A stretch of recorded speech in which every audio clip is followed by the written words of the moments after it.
The Graduation Speech, Epic Revenge. Hey everyone, and welcome back to the channel. Today's story, well, let's just say it's a doozy. It's about the ultimate betrayal, the kind that carves itself into your bones. It's about finding out your parents, the people who are supposed to support you, the people who promised you everything, lied. Not just a little white lie, but a massive, life-altering deception. And the only way I could find any kind of peace? Well, it involved a graduation speech. A really, really good graduation speech. My name is Alex, and this happened about 5 years ago. I was graduating college, finally. Years of late-night study sessions, ramen noodles, and near-constant anxiety about my future culminated in a single, shiny cap and gown. The whole family was there, of course. My mom, beaming with pride. My dad, trying to hide the way he was always so proud. My younger sister, already plotting her own escape from our suffocating hometown. They were all so perfect. We lived in a nice, middle-class suburb, the kind where everyone pretends their lives are idyllic.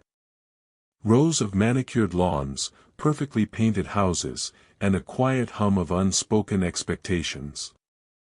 You know the type. The kind where keeping up appearances was practically a civic duty. Inside our house, it was much the same. Polished furniture, carefully chosen artwork, and the air always smelled faintly of lemon-scented cleaning products. Everything was ordered, controlled. And at the center of it all were my parents and their carefully constructed image of the perfect family. My parents always presented this image of financial stability, of planning ahead. Education was everything in our family. They'd drilled it into me since I could understand the concept. College was the golden ticket, the key to a successful life. They'd spoken about it with such reverence, such unwavering conviction, that I'd never questioned it. They were my parents, after all. They knew best. They had spent years telling me about the college fund they had set up. They'd outlined the meticulous planning, the sacrifices, the careful investments they'd made. They'd even shown me the statements, the impressive numbers that supposedly represented my future. The numbers looked good, they were what was needed for tuition, room, and board. They were there, just waiting for the day I needed them. They'd said I could go to any school I wanted, they'd made me believe the world was my oyster. And I, being the naive and trusting child I was, swallowed it all hook, line, and sinker. I'd worked hard in high school, earning good grades, participating in extracurricular activities. I was driven, focused, and determined to make my parents proud. The pressure was always there, a low hum beneath the surface, but it was what I knew. It was my normal. The school I ended up at wasn't the most prestigious in the world, but it was good. It had a strong program in my chosen field, a vibrant campus life, and a sense of community that appealed to me. More importantly, it was my dream. I'd poured my heart and soul into my application. Every essay, every recommendation, was carefully crafted. When I got my acceptance letter, I was ecstatic. I remember running around the house, screaming with joy, hugging my parents and sister, and feeling a sense of relief wash over me. All that hard work had paid off. My future was finally within reach. Then came the financial aid forms, the loan applications. The reality of the cost of higher education slowly began to dawn on me. I remember my parents assuring me, again, that I wouldn't need to worry about loans. Everything was taken care of. They kept reaffirming the college fund was sufficient. They'd say things like, "Don't worry your pretty little head about it, Alex. We've got you covered." I remember feeling a mix of gratitude and relief. I wouldn't be drowning in debt as soon as I left school. I could actually enjoy this. I remember going to college, moving into my dorm room, getting my class schedule, and just feeling such a sense of pride. My whole life was ahead of me. I worked my tail off to be there and I wasn't going to waste it. I was so grateful for everything my parents had done, for giving me this opportunity. I told myself to do everything they'd taught me and I'd be successful. I'd make them proud. And that's what I did. Then came the day before graduation. The air was buzzing with anticipation. After 4 years of late-night cram sessions, all-nighters fueled by lukewarm coffee, and the perpetual stress of exams, I was finally about to walk across that stage. My parents, as they always did, wanted to take me and my sister out to dinner to celebrate. A celebratory dinner before the big day. It was their way of showing their love and support. They would take care of me, no matter what. I was riding high on graduation joy, on the cusp of a new chapter in my life. I remember thinking, wow, this is a great family. The restaurant was packed, the air buzzing with celebratory energy. Waiters rushed between tables. Conversations blended into a low murmur. The scent of roasted garlic and sizzling steaks hung in the air. Laughter and the clinking of glasses filled the room. We were seated in a cozy booth, the four of us huddled together, sharing stories and reminiscing about the past 4 years. My sister and I were laughing at each other, as we usually did. My mother was beaming, reliving every memory, the ups and downs of my time in college, the good times, and the hardships. My dad just sat there, a small smile on his face, listening, and not saying much. As we were ordering dessert, my dad cleared his throat. He had this thing he did.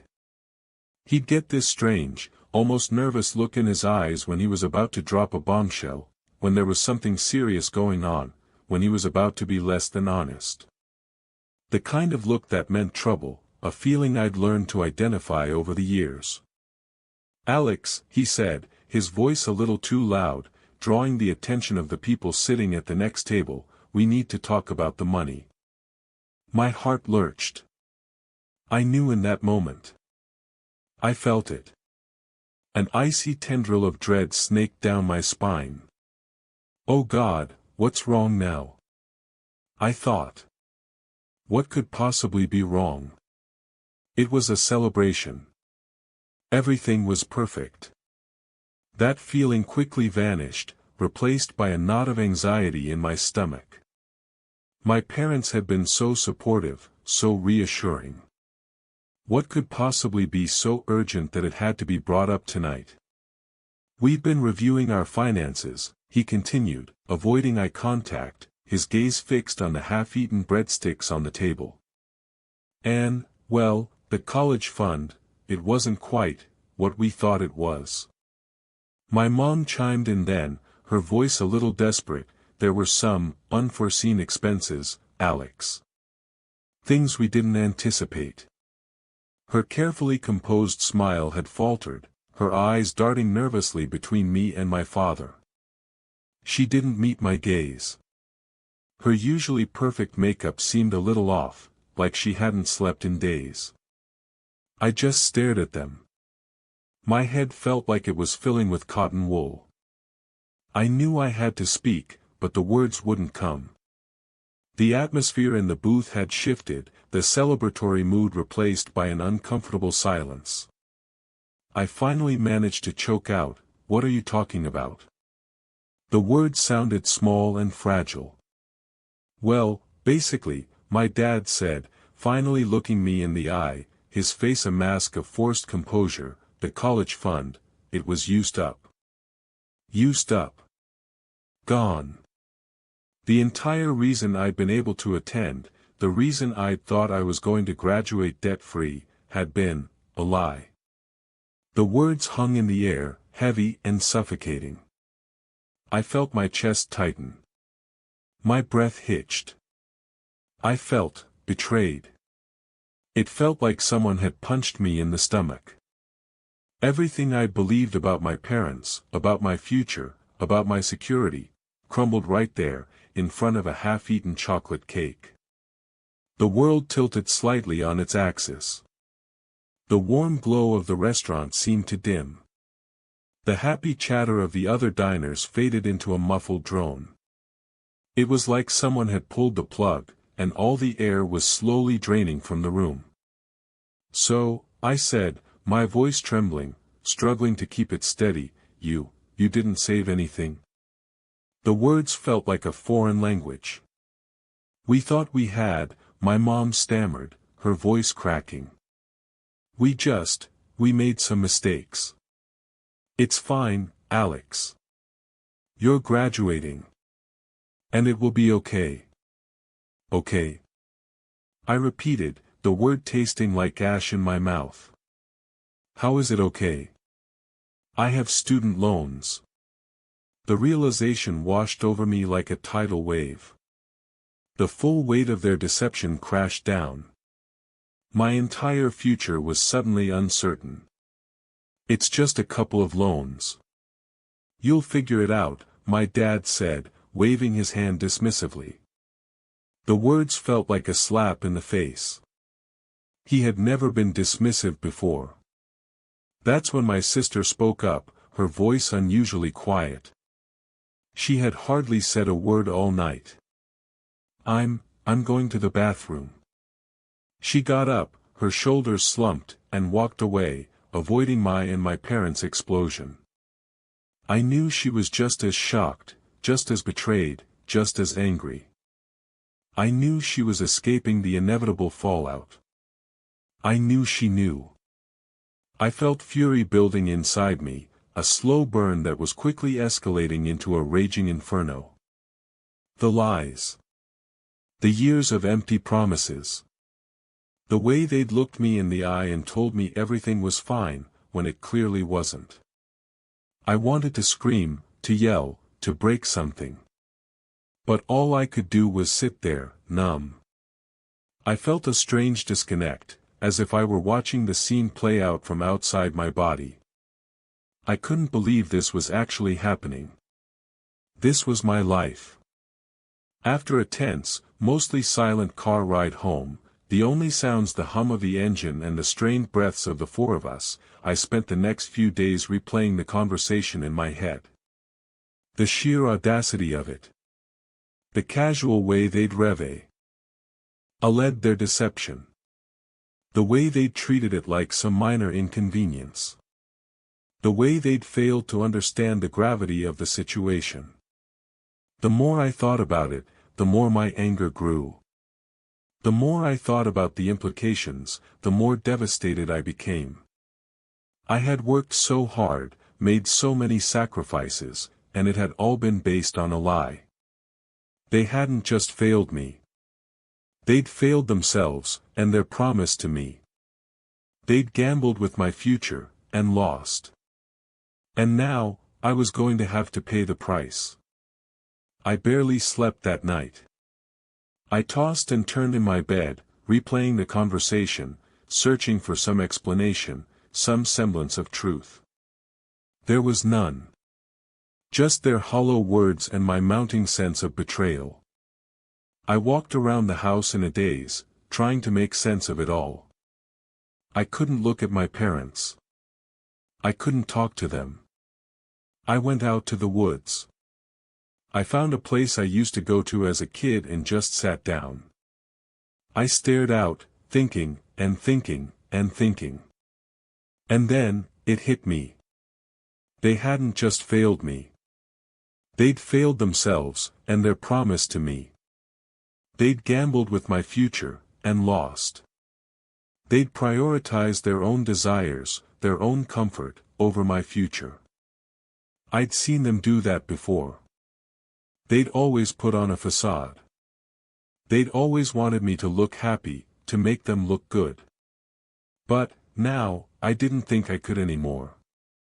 I knew I had to do something. Not just for myself, but for everyone else they might try to lie to manipulate. Not just for my future, but for the future of anyone they would lie to.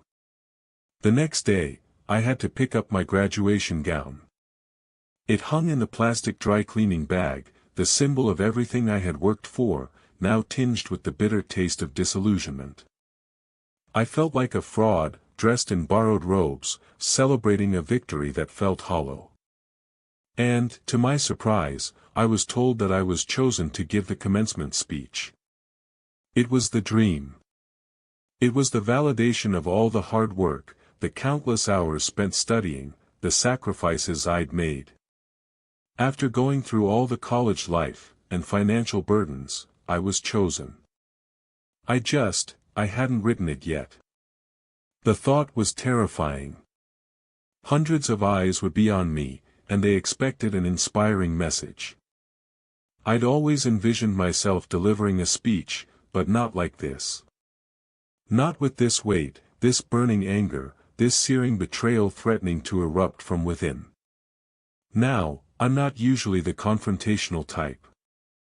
I'd always been the good child, the one who followed the rules, the one who wanted to please. But this was different. This wasn't about a forgotten chore or a missed curfew. This was about a fundamental breach of trust, a betrayal that struck at the very core of my being. I was angry.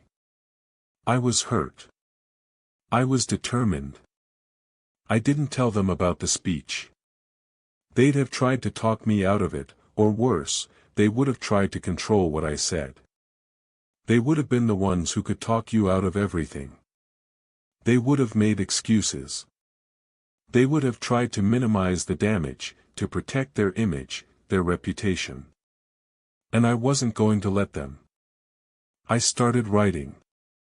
I locked myself in my room, ignoring my parents' attempts to coax me out. I needed to channel the swirling emotions inside me. I needed to find a way to articulate the raw, unfiltered truth of what had happened. And I wasn't shy about what I was feeling. I wrote about the importance of hard work, of perseverance, of not giving up on your dreams. I started with all the traditional platitudes. I tried to follow the path that I'd been taught. I found myself erasing lines, scribbling them out, and restarting over. It was incredibly difficult to get my emotions in order. I looked at my own struggles, my own troubles. I thought about the people who would be with me and what they've gone through. I spoke of the values of education. I spoke of the importance of chasing your dreams, the importance of perseverance. I talked about the struggles of finding out what I loved, what I was good at, and the journey that came with that. I realized that I didn't want to be dishonest. I didn't want to betray what I thought the audience would want. I wanted to betray my parents. I knew they were going to be listening, and I wanted to get to them. I was writing and rewriting until I was exhausted. I needed to find the words, the perfect combination of truth, anger, and resolution. I wove in a story. A story about trust. A story about believing the promises people make. And a story about the consequences of broken promises. It was a difficult balance. I didn't want to sound like a victim. I wanted to sound strong, resolute, and in control. I wanted to take back the power they had stolen from me. I spent days rewriting and editing, trying to make sure it was perfect. I edited with a razor-sharp focus. Every word mattered. Every phrase needed to be carefully chosen. Every sentence had to carry the weight of my truth. I crafted the speech with a precision I had never known. And then, it was graduation day. The air was thick with nervous excitement. The smell of freshly cut grass mixed with the sweet scent of perfume and the faint aroma of sunscreen. The crowd swelled, a sea of colorful caps and gowns. The ceremony was happening outside on the university grounds, the weather was beautiful, the sky a perfect blue. The sun was shining, and the breeze was cool. The scene was set. The scene was ideal. I remember seeing my parents in the crowd, their faces beaming with that same, expectant pride. My sister sat beside them, looking strangely subdued. I could sense the anticipation radiating from them, the expectation that I would deliver a speech that reflected well on them, on our family. They had no idea what was coming. As the time for my speech approached, my heart pounded in my chest. My hands were clammy, and I felt a nervous flutter in my stomach. I walked to the podium, took a deep breath, and forced a smile. I adjusted the microphone, and I looked out at all the other graduates' faces. I wanted to make them proud, to give them words to live by. I wanted to share what I had learned. And the moment I looked at my parents, I knew what I had to do. I started to speak. Good morning, everyone. What a beautiful day for a new beginning, right? A day of promise, of hope, of graduation. I paused, looking out over the crowd, searching for familiar faces, trying to maintain a calm composure. Today, we celebrate the culmination of years of hard work, dedication, and sacrifice. We've all faced challenges, overcome obstacles, and learned valuable lessons along the way. I spoke about the future, about the hopes we all had for ourselves. I spoke about the value of friendship, about the power of community, about the dreams we held in our hearts. The words flowed easily at first, the familiar script of the prepared speech. I was talking about the usual things, the value of education, the importance of chasing your dreams, the power of perseverance, the excitement of the future. I spoke of the mentors who had guided me, the friends who had supported me, and the professors who had challenged me to think critically. I wanted them to be happy. I didn't want to let them down. I wanted everyone to know that I had a bright future. But then, I veered off course. The carefully crafted words of my prepared speech slowly taking shape in front of the crowd. I felt it. The pull of the truth. I felt my mind clearing. I felt the words taking shape in my mind. And it's important to remember where we get our support to get this far, I said. I spoke of my parents, and how grateful I was for them. I explained the sacrifices that they made. I spoke about the values of honesty and trust. I spoke about the importance of family. I spoke of the importance of financial literacy. I spoke about my sister. I took a breath and I dove in. Then I told them about what I'd learned about my own family. I told them about the dreams I had as I started the last stretch of my college journey.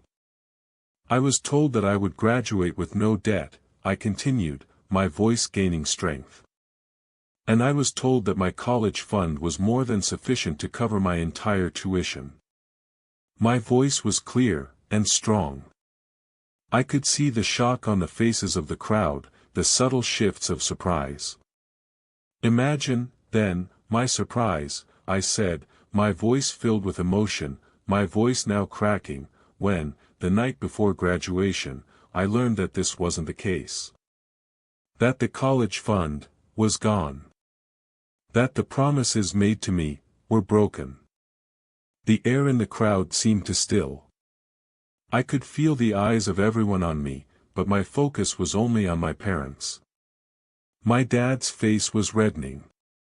His jaw was clenched. His eyes darted around the crowd, as if searching for an escape route.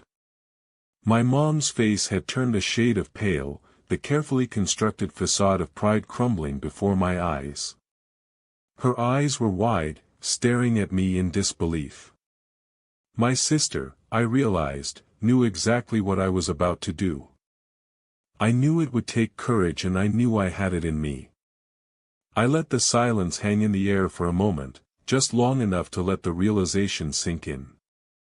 I wanted it to sink in. I wanted the full weight of my truth to be felt. Then, I continued. I am not standing here to blame anyone. I am not here to accuse. Instead, I will say this to you all, and especially to my parents. I fixed my gaze on my parents, letting my eyes meet theirs, challenging their composure. Trust is important. Transparency is necessary. And when we make promises to the ones we love, the ones we cherish, the ones who put their faith in us, we must keep those promises. Because otherwise, the value of everything else means absolutely nothing. I let those words hang in the air. I looked straight at my parents, staring directly at their eyes. I've learned that, like many of you here, the things that matter most are not always the shiny things, the fancy things, or the things that seem perfect from the outside. They're about trust, honesty, and showing integrity. They're about the values that we choose to live our lives by. The crowd was completely silent. The entire university, the entire campus, the entire world seemingly stilled itself. I could see their faces, a mixture of shock, disbelief, and understanding. The graduating class, my peers, knew about the trials and tribulations that came about during our college journey. I was not alone. We were together. I could see the faces of my classmates, their faces reflecting my words. Some were nodding in agreement, others looking at me with sympathy, others with a mix of confusion and respect. I felt their support. They were with me. They had my back. And then, I finished. I finished with a heartfelt message about the future, about chasing your dreams, about never giving up. I finished with a message of hope, of resilience, and of the importance of staying true to yourself. I finished with a call to action, urging my fellow graduates to forge their own paths, to live their lives with integrity, and to never compromise their values. I didn't want to let them down. I walked away from the podium, feeling lighter than I had in years. The weight on my shoulders had been lifted. I'd said what I needed to say, and I'd faced the consequences. I went back to my seat, my legs shaking. The relief was tremendous, the satisfaction immense. I'd done it. The applause was surprisingly loud and long, a roaring wave that washed over me. The applause seemed to go on forever. My peers were showing their support and I couldn't have been more grateful. But I barely registered it. I was no longer in it. All I could see was my parents' faces. After the ceremony, my parents were fuming. The crowd slowly began to disperse, the graduates meeting with their families, posing for photographs, celebrating their achievements. The air filled with laughter, hugs, and congratulations. My parents stormed toward me, their faces etched with anger and resentment. My dad, his face flushed, his eyes narrowed, started to speak, but I interrupted.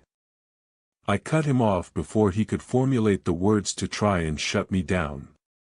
"You lied," I said, my voice steady and clear. "You lied to me. You lied to my sister. You lied to everyone. You have to take responsibility." My sister followed, standing by my side, supporting me. She had seen the truth. She knew the consequences. She knew the pain that I went through. She knew the hurt and anger I went through. She stood in support, without a word, but everything. "Mom. Dad. Why?" she asked. Her eyes were glassy. I walked away. I needed to leave. The ceremony was over. The performance was done. There was nothing left to do. It's been a few years since that day. I've had to work my way through the financial fallout. I found myself in debt, struggling to make ends meet. It was tough. I had to work extra shifts, take on side hustles, and live frugally. There were moments of despair, moments when I questioned everything. The stress was immense. I had to be so careful with my money, always working to make ends meet. I wanted to live a life of security, like my parents had sold. But, now, I had to do it on my own. But it was also freeing. I learned to trust myself. I learned to rely on my own abilities. I found that I was capable of more than I had ever imagined. I had to be brave. I had to be strong. I had to be independent. I found myself. I learned the most important lesson of all, that you can't put a price tag on integrity. I knew that it's not easy to find a job, or a home, or a friend. I knew all the hardships. But, I knew that those struggles did not come with a price. You had to take them head on. And I knew that I could.